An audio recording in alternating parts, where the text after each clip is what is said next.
അന്ന് ബിന്നി പറഞ്ഞത് കൃത്യമായ കാര്യമാണ്. ഞാനല്ല കുത്തിത്തിരിപ്പ്, എന്റെക്കാൾ കുത്തിത്തിരിപ്പാണ് ഈ അക്ബർ എന്ന് പറയുന്നത്. അവിടെ ഓക്കെ ആദില നൂറ ഇവൾ വീട്ടിൽ കയറ്റിയതിട്ടാണെങ്കിലും സിറ്റോടിൽ ഇരുന്നാൽ മതി കേട്ടല്ലോ.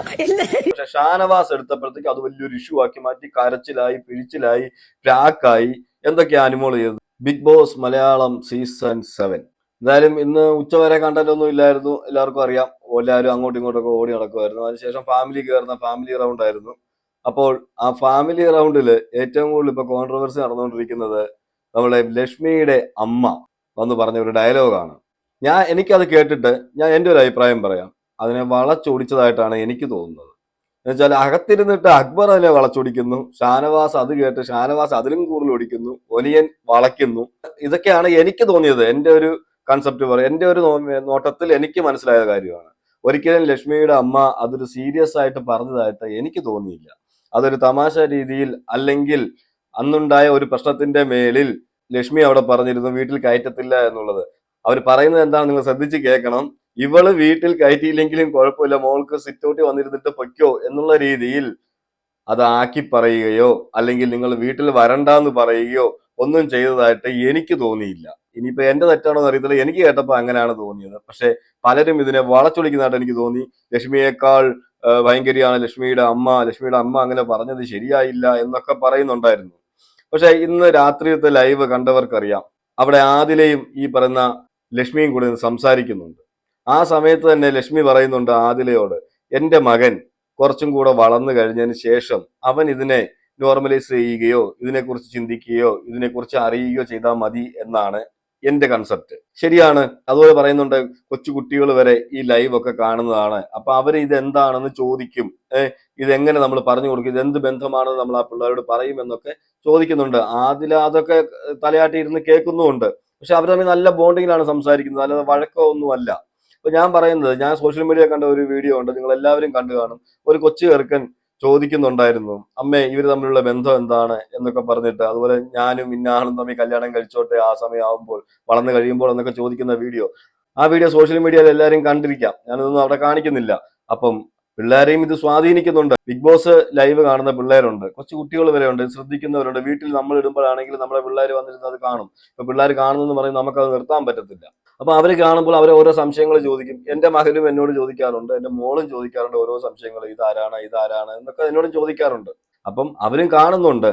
അപ്പൊ അങ്ങനെയുള്ള വിഷയങ്ങളെ കുറിച്ചൊക്കെയാണ് അവിടെ ഇവർ രണ്ടുപേരും സംസാരിക്കുന്നത്. ആ സംസാരത്തിൽ പറയുന്നുണ്ട്, നിങ്ങൾക്ക് എപ്പോ വേണേലും always welcome in my house എന്ന് പറയുന്നുണ്ട്. എനിക്ക് അന്നത്തെ ഒരു ഇതിൽ അപ്പൊ ആദ്യം ചോദിക്കുന്നുണ്ട്, വീട്ടിൽ കയറ്റാൻ പറ്റാത്തവരെന്ന് പറഞ്ഞല്ലോ, അതെന്താണ് അങ്ങനെ പറഞ്ഞതെന്ന്.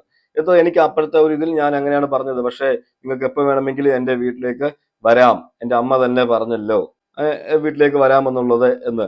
അവിടെ അമ്മ പറഞ്ഞതിനെ ഒന്നും ആദില ഒന്നും ചോദിക്കുന്ന പോലും ഇല്ല.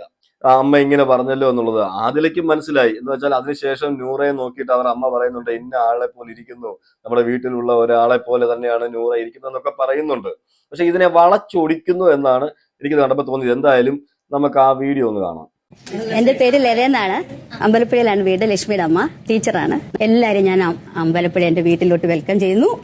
ഓക്കെ ആദില നൂറ ഇവൾ വീട്ടിൽ കയറ്റിയതിട്ടാണെങ്കിലും സിറ്റോടിൽ ഇരുന്നാൽ മതി കേട്ടല്ലോ. എല്ലാവരും എന്താന്ന് വെച്ചാൽ അത് അവിടെ ആദിലയും നൂറയും തന്നെ അതൊരു തമാശ രീതിയിലാണ് എടുത്തത്. അത് തമാശ രീതിയിലാണ് പറയുന്നത്. എന്താ വെച്ചാൽ അന്ന് ഈ പറയുന്ന ലക്ഷ്മി പറഞ്ഞതിനെ ഒന്ന് കളിയാക്കുന്നു എന്ന് എനിക്ക് തോന്നിയുള്ളൂ. ലക്ഷ്മിയെ കളിയാക്കുന്നതായിട്ടാണ് എനിക്ക് തോന്നിയത്. അല്ലാതെ നിങ്ങൾ വീട്ടിൽ വരണ്ടാന്നോ, നിങ്ങൾ വീട്ടിൽ വന്നാൽ സിറ്റൗട്ടിലേ ഇരിക്കാവൂ എന്ന് പറയുന്നു അങ്ങനെ എനിക്ക് തോന്നിയില്ല. അതിനുശേഷം അവർ പറഞ്ഞ കേൾക്കാം. പിണക്കാതൊരു ഏജിന്റെ ഓരോരുത്തർക്കും ഓരോ വ്യക്തിത്വം ഉണ്ടല്ലോ, ഓരോ അഭിപ്രായങ്ങളുണ്ട്. എന്റെ ഇളയ കുഞ്ഞു പാർവതിയെ പോലെയാണ് മോളിരിക്കുന്നത്. ഞാനാണോ? ആ മോഹം, ഒത്തിരി സ്നേഹം, ഇത്രയേ ഉള്ളൂ പറയാനേ. അപ്പൊ ഇളയ മോള് പാർവതിയെ പോലെയാണ് ഈ നൂറ ഇരിക്കുന്നത് എന്നൊക്കെ പറയുന്നുണ്ട്. അതിന് സന്തോഷത്തോടു കൂടിയാണ് പറയുന്നത്. ഒരിക്കലും അവരെ ഇൻസൾട്ട് ചെയ്യുന്ന രീതിയിലല്ല അവിടെ പറഞ്ഞായിട്ട് എനിക്ക് തോന്നിയില്ല കേട്ടോ. ഇനി ഇതിനെ വളച്ചൊടിക്കുന്നവർക്ക് ഇനി എന്തൊക്കെ വേണമെങ്കിലും തോന്നാം. എന്റെ ഒരു നോട്ടത്തിൽ അവര് ദുരുദ്ദേശത്തോടു കൂടി ഒന്നും അല്ല ഈ പറയുന്ന അമ്മ സംസാരിച്ചത്. ഇതിനെ പിന്നെ വളച്ചൊടിക്കുന്ന ഒരു ടീമുണ്ട്. എന്ന് വെച്ചാൽ ആദിലയ്ക്കും നൂറയ്ക്കും അവിടെ വിഷയമില്ല. ഓക്കെ, നിങ്ങൾ പ്രത്യേകം ഓർക്കണം. പക്ഷേ അതൊരു വിഷയമാക്കുന്ന ആൾക്കാർ അവിടെ ഉണ്ട്. അവർ സംസാരിക്കുന്ന ഇവിടെ നമുക്കൊന്ന് കേൾക്കാം. മൊത്തത്തിൽ ഇവര് അലമ്പായിട്ടാണ് സംസാരിക്കുന്നത്. ഇപ്പൊ അതിലൂടെ അടുത്തും പറഞ്ഞു കേട്ടില്ലേ, നിങ്ങൾക്ക് വരാൻ സെറ്റ് ഔട്ടിരിക്കാൻ എന്തും മോശം വർത്താനം. അമ്മ പറഞ്ഞിട്ടില്ല എന്തും മോശം വർത്താനം വരാൻ സെറ്റ് ഔട്ടിലിരിക്കാം. അതൊക്കെ പറയാൻ പാടില്ല. വീട്ടിൽ കയറ്റില്ലാന്ന് പറഞ്ഞു ആരെയും ലക്ഷ്മി. അമ്മ വന്നിട്ട് പറയാണ്, നിങ്ങൾ അവൾ പറഞ്ഞ പോലെ വീട്ടിലും കയറ്റാതിരിക്കില്ലട്ടോ, നിങ്ങൾക്ക് സെറ്റ് ഔട്ടിൽ കിട്ടാണ്. കഴിക്കാറ് അതൊക്കെ എന്തത് ബോറ് ബോറത് ഭയങ്കര ബോറായി. എന്തോ പ്രോബ്ലം ഉണ്ട്. ഞാനത് കേട്ടപ്പോ തന്നെ എന്റെ മുഖം ചുളുങ്ങി. അത് എന്റെ മുഖം ചുളുങ്ങി അതങ്ങ് പറഞ്ഞു കേട്ടപ്പോൾ. ആ വിഷ്വൽ കാണിക്കുമ്പോൾ തന്നെ അവിടെ കാണിക്കുന്നുണ്ട് ലക്ഷ്മിയും ആദില, നൂറ ഇവരെല്ലാം കൂടി ഇരുന്ന് ഒരു കുഴപ്പമില്ലാതെ അവിടെ നിന്ന് സംസാരിച്ചുകൊണ്ടിരിക്കുന്നത്. എന്താന്ന് വെച്ചാൽ അവർക്ക് മനസ്സിലായി ഇതങ്ങനെ അല്ല പറഞ്ഞത്, ഉദ്ദേശിച്ചത് അവരുടെ അമ്മ പറഞ്ഞതിന്റെ അമ്മ എന്താണ് അങ്ങനെ പറഞ്ഞത് എന്നുള്ളത് ഈ പറഞ്ഞ ആദിലേക്ക് നൂറയ്ക്കും ബാക്കിയുള്ളവർക്കെല്ലാം മനസ്സിലായി. പക്ഷെ ഇവിടെ കുത്തിത്തിരിപ്പ് എന്നൊരു സംവിധാനം ഉണ്ടല്ലോ. സത്യമാണ്, അന്ന് ബിന്നി പറഞ്ഞത് കൃത്യമായ കാര്യമാണ്. ഞാനല്ല കുത്തിത്തിരിപ്പ്, എന്നേക്കാൾ കുത്തിത്തിരിപ്പാണ് ഈ അക്ബർ എന്ന് പറയുന്നത്. അവിടെ എല്ലാവരും ഇപ്പൊ പറയുന്നുണ്ട്. അതിനേക്കാൾ വലിയ കുത്തിത്തിരിപ്പ് ഈ അക്ബർ ഒനീലും കൂടെ ചേർന്ന് കഴിഞ്ഞാൽ നമുക്കറിയാം കുത്തിത്തിരിപ്പ് വേറെ രീതിയിലൊക്കെ പോകും. നമ്മുടെ അബിയും ഈ ഒനീലും കൂടെയുള്ള കമ്പനി ചേർന്നിരുന്നപ്പോഴും നമുക്കറിയായിരുന്നു അവിടെ കുത്തിത്തിരിപ്പൊക്കെ ആയിരുന്നു. അപ്പൊ ഇവരൊക്കെയാണ് മെയിൻ കുത്തിത്തിരിപ്പുകൾ അവിടുത്തെ. പക്ഷെ ഷാനവാസ് അവിടെ ഒന്നും അറിയാത്ത രീതിയിൽ അപ്പോഴാണ് ഷാനവാസ് അതിനെക്കുറിച്ച് ചിന്തിക്കുന്നത്. പക്ഷെ ഷാനവാസ് അവിടെ അതിനെക്കുറിച്ച് ഒന്നും സംസാരിക്കാൻ പറ്റുന്നില്ല. ആണോ, അങ്ങനെയാണോ, അങ്ങനെയാണ് ഇവരുടെ അമ്മ ഉദ്ദേശിച്ചതെന്ന് ഷാനവാസിലേക്കൂടെ ആ ഒരു കുത്തിത്തിരിപ്പ് കയറ്റുകയാണ് ഷാനവാസിന്റെ ഉള്ളിലേക്ക്. എനിക്ക് അങ്ങനെയാണ് ഇത് കണ്ടപ്പോൾ മനസ്സിലായത്. എന്ന് വെച്ചാൽ അക്ബർ അവിടെ ഇരുന്നുകൊണ്ട് ഇതിനെ വളച്ചൊടിച്ച് അവിടെ ഒരു ഇഷ്യൂ ആക്കാനുള്ള ഇതിലാണ് നടക്കുന്നത്. എന്തായാലും അതിനി ആദിലോടോ നൂറയോടോ ഒക്കെ ഇനി സംസാരിക്കുമ്പോൾ ഇനി ആദിലേക്കും നൂറയ്ക്കും ഇനി ഇതുവരെ ഉണ്ടാകാതിരുന്ന ഒരു ചേഞ്ച് ഉണ്ടാകുമോ, എന്തോ ഇനി അങ്ങനെയാണോ പറഞ്ഞത് എന്നുള്ളൊരു കൺഫ്യൂഷൻ ഉണ്ടാകുമോ എന്ന് എനിക്കറിയത്തില്ല. എന്ന് വെച്ചാൽ കൺഫ്യൂഷൻ ഉണ്ടാക്കാൻ ഇവരെല്ലാം മിടുക്കരാണല്ലോ, അതുകൊണ്ടാണ് ഞാൻ അങ്ങനെ പറഞ്ഞത്. പക്ഷേ ഈ വീഡിയോ ശരിക്ക് കണ്ടു കഴിഞ്ഞാൽ നമുക്ക് എല്ലാവർക്കും മനസ്സിലാകുന്ന കാര്യം തന്നെയാണ്. ശരിക്കും നിങ്ങൾ ആ വീഡിയോ ശ്രദ്ധിച്ച് കാണുക, സൂം ചെയ്ത് കാണുക, അല്ലെങ്കിൽ അവരുടെ മുഖഭാവം ശ്രദ്ധിക്കുക, അവർ പറയുന്നത് ശ്രദ്ധിക്കുക. ഒരിക്കലും അവരുടെ അമ്മ ഇൻസൾട്ട് ചെയ്ത് സംസാരിച്ചതല്ല. അതൊരു ഇൻസൾട്ട് ആയിട്ടാണ് വെളിയിൽ അതിപ്പം ലക്ഷ്മിയെ ഇഷ്ടമില്ലാത്തവരായിരിക്കാം ഇതൊക്കെ അടിച്ചിറക്കി വിടുന്നതാണ് എനിക്ക് തോന്നുന്നത് കേട്ടോ. നമുക്ക് ആരോടും പ്രത്യേക ഇഷ്ടമോ പ്രത്യേക ഇഷ്ടക്കേടോ ഒന്നുമില്ല. എനിക്ക് തോന്നിയതാണ് ഞാൻ പറഞ്ഞത്. അതുപോലെ തന്നെ ലക്ഷ്മിയുടെ ഭാഗത്ത് അന്ന് ലക്ഷ്മി പറഞ്ഞ കാര്യങ്ങൾ അത് ശരിയാണ്. ലക്ഷ്മിയുടെ ഭാഗത്ത് നിന്ന് ചിന്തിക്കുമ്പോൾ അത് ലക്ഷ്മി പറഞ്ഞത് കറക്റ്റ് തന്നെയാണെന്നേ ഞാൻ പറയത്തുള്ളൂ. എന്നുവെച്ചാൽ അന്ന് പിന്നെ വീട്ടിൽ കയറ്റുന്ന കാര്യമല്ല ഞാൻ പറഞ്ഞത്. വീട്ടിൽ കയറ്റാൻ കൊള്ളാത്തവരെന്ന് പറഞ്ഞപ്പോൾ അത് തെറ്റാണ്. പക്ഷേ കൊച്ചു കുട്ടികൾ ഇത് കണ്ടിട്ട് ചോദിക്കും. മിക്ക വീടുകളിലും ചോദിക്കുന്നുണ്ടായിരിക്കും കാണുന്നവര്. മിക്ക ഇടങ്ങളിലും മിക്ക പിള്ളേരും ചോദിക്കാതൊന്നും ഇരിക്കത്തില്ല. ഇതൊക്കെ ആരാണ്, ഇവർ തമ്മിൽ എന്താണ് ബന്ധം, ഇതൊക്കെ ചോദിക്കും. അങ്ങനെ അത് പറഞ്ഞു കൊടുക്കാൻ നേരത്ത് നമ്മളൊന്ന് വിക്കിപ്പോവും. എന്തു പറയും എന്നുള്ളത് നമുക്ക് പോലും അറിയത്തില്ല. എന്തോ പറയും പിള്ളേരോട്. അപ്പൊ കൊച്ചു പിള്ളേരല്ലേ, അവരോട് നമ്മൾ ഇത് എങ്ങനെ പറഞ്ഞ് മനസ്സിലാക്കും എന്നുള്ളത് ഇതൊക്കെ നമുക്കും ഉണ്ടാവും. അതൊക്കെ വെച്ചിട്ടാണ് അന്ന് ഈ പറയുന്ന ലക്ഷ്മി സംസാരിച്ചതും. അല്ലാതെ ലക്ഷ്മി ഇവരോട് പ്രത്യേക വൈരാഗ്യം വെച്ചിട്ടോ ദേഷ്യം വെച്ചിട്ടോ ഒന്നുമല്ല.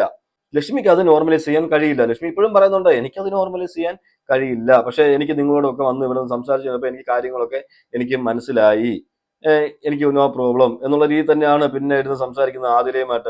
എന്ന് വെച്ചാൽ അവിടെ ആ വിഷയം തീർന്നു. പക്ഷെ ഇവിടെ കുത്തിത്തിരിപ്പുമായിട്ട് ഇപ്പൊ ഇറങ്ങിയിട്ടുണ്ട് അക്ബറും കൂട്ടരും.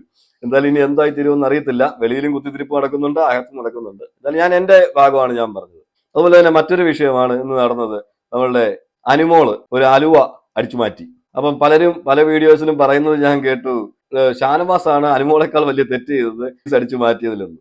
ഇത് രണ്ടും സെയിം തന്നെയാണ് ഞാൻ കണ്ടിട്ട്.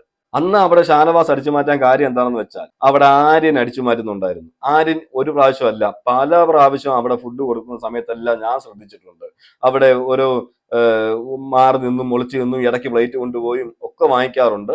അങ്ങനെ മട്ടൻ കൊടുത്തപ്പോൾ ഈ പറയുന്ന ആര്യൻ എടുത്തുകൊണ്ട് പോയപ്പം അനുമോള് കണ്ടതാണ്. അനുമോളൊന്നും മിണ്ടിയത് ഞാൻ കണ്ടില്ല. അനുമോളെന്നല്ല, അവിടെ 2-3 പേര് വേറെയും കണ്ടു. അവരാരും സംസാരിച്ചില്ല. പക്ഷെ ഷാനവാസ് എടുത്തപ്പോഴത്തേക്ക് അത് വലിയൊരു ഇഷ്യൂ ആക്കി മാറ്റി. കരച്ചിലായി, പിഴിച്ചിലായി, പ്രാക്കായി.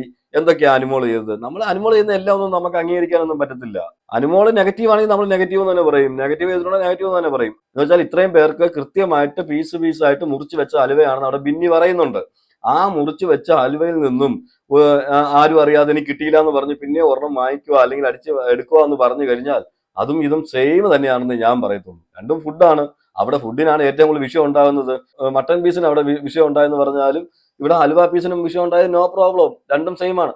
മട്ടൺ പീസ് എടുത്തെന്ന് പറഞ്ഞ് അനുമോൾ അവിടെ കിടന്നുകൊണ്ട് അത്രയും ബഹളം വെച്ചു. ഓക്കെ, എന്നിട്ട് ഇപ്പോൾ ഈ അനുമോൾ തന്നെ അവിടെ കൃത്യമായിട്ട് വെട്ടിവെച്ചിരുന്ന ഹലുവ, ആ ഹലുവ എടുത്തിട്ട് അവിടെ കിടന്നുകൊണ്ട് ഇത് അങ്ങനല്ല, അത് അങ്ങനെ ഇങ്ങനെയാന്ന് പറഞ്ഞ് ന്യായീകരിക്കുന്നതിനോടൊന്നും എനിക്ക് താല്പര്യമില്ല. രണ്ടുപേരും ചെയ്തത് സെയിം ഇതാണ്. പക്ഷെ അനുമോള് ടാർഗറ്റ് ചെയ്ത് തന്നെ ഷാനവാസിനെ അറ്റാക്ക് ചെയ്യുന്ന ഞാൻ പല പ്രാവശ്യം കണ്ടിട്ടുണ്ട്. എല്ലാവരും ഷാനവാസിനെതിരെ ഇപ്പൊ ഒരുപാട് പേരൊക്കെ തിരിയുന്നുണ്ട്. ഷാനവാസ് മാസ് കാണിക്കുകയാണ്, അതാണ് ഇതാണെന്നൊക്കെ. എനിക്ക് എല്ലാവരും മാസും കീസും ഒക്കെ അവിടെ കാണിക്കും. എന്താന്ന് വെച്ചാൽ ഈ പറയുന്ന അനീഷും അനുമോളും ഷാനവാസും അക്ബറും ഇവർക്ക് 2 സ്വഭാവമുണ്ട്. ഇവർക്കൊന്നും ഒരു സ്വഭാവമൊന്നും അല്ല, ഇവർക്കെല്ലാം 2 സ്വഭാവമുണ്ട്. ഞാൻ എൻ്റെ പല വീഡിയോകളിലും ഞാൻ പറഞ്ഞിട്ടുമുണ്ട്. അല്ലാതെ ഇത് മാത്രമാണ് അവരുടെ സ്വഭാവം എന്നൊന്നും ഇല്ല. പ്രതികരിക്കേണ്ട സമയത്ത് അവർ പ്രതികരിക്കും.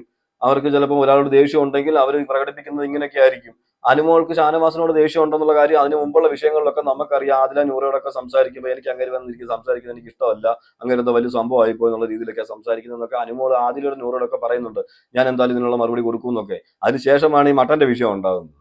അതിനുശേഷമാണ് ഇപ്പം ഈ ഇത് ഹലുവയുടെ പ്രശ്നം ഉണ്ടാകുന്നത്. മോഷണമാണ്. അത് നെവിൻ ചെയ്താലും ഷാനവാസ് ചെയ്താലും അനുമോൾ ചെയ്താലും മോഷണമാണ്. എനിക്ക് അത്രേ പറയാനുള്ളൂ. അല്ലാതെ കിടന്ന് ന്യായീകരിക്കാനും മെഴുകാനൊന്നും നമ്മളെ കിട്ടത്തില്ല. അനുമോൾ ഇപ്പം പുണ്യപ്രവൃത്തി ഒന്നും അല്ലല്ലോ ചെയ്തത്. ആ ഹൽവ എടുത്തിട്ടുണ്ടെങ്കിൽ തീർച്ചയായിട്ടും അതും അവിടെ ഷാനവാസ് മട്ടൻ എടുത്തിട്ടുണ്ടെങ്കിൽ അതും ഞാൻ സെയിം ആയിട്ടേ കണ്ടിട്ടുള്ളൂ. ഞാൻ നേരത്തെ പറഞ്ഞതുപോലെ നെവിൻ മോഷ്ടിച്ചാലും ഇവരാരും മോഷ്ടിച്ചെന്ന് പറഞ്ഞാലും മോഷണം തന്നെയാണ്. മോഷണത്തിനല്ല പല വേർഷനൊന്നുമില്ല. ചെറിയ മോഷണം, വലിയ മോഷണം, അതിൽ വേർഷനൊക്കെ ഉണ്ടോ എന്ന് എനിക്കറിയത്തില്ല. കള്ളത്തരം ചെയ്യുന്നവർ എന്നും കള്ളത്തരം ചെയ്തുകൊണ്ടേയിരിക്കും. അതുപോലെ കള്ളന്മാർ തന്നെ. നമ്മൾ ഈ കള്ളന്മാരെന്ന് പറയത്തില്ലയോ? എന്താ, ഒരു പെൻസിൽ അടിച്ചു മാറ്റിയാലും, ഒരു കടയിൽ പോയിട്ട് ഒരു പെൻസിൽ അടിച്ചു മാറ്റിയാലും, ഒരു ബാങ്കിൽ നിന്ന് 1 കോടി രൂപ അടിച്ചു മാറ്റിയാലും ഇത് രണ്ടും മോഷണമാണ്. ശരിയല്ലേ? അപ്പൊ അതിനകത്ത് ഇപ്പം അവൻ പെൻസിൽ അടിച്ചു മാറ്റിയുള്ളൂ, മറ്റേവൻ അടിച്ചു മാറ്റിയത് കോടികളാണ് എന്നും പറഞ്ഞിട്ട് കാര്യമില്ല. പേര് വീഴുമ്പം കളയുന്നത് തന്നെ വീഴത്തുള്ളൂ. അപ്പൊ അതുകൊണ്ട് ഇവരെല്ലാരും ഇവരെ ഈ കാണിച്ച ഷാനവാസ് കാണിച്ചതും അനുമോള് കാണിച്ചതും എല്ലാം സെയിം ആയിട്ടേ എനിക്ക് തോന്നിയിട്ടുള്ളൂ.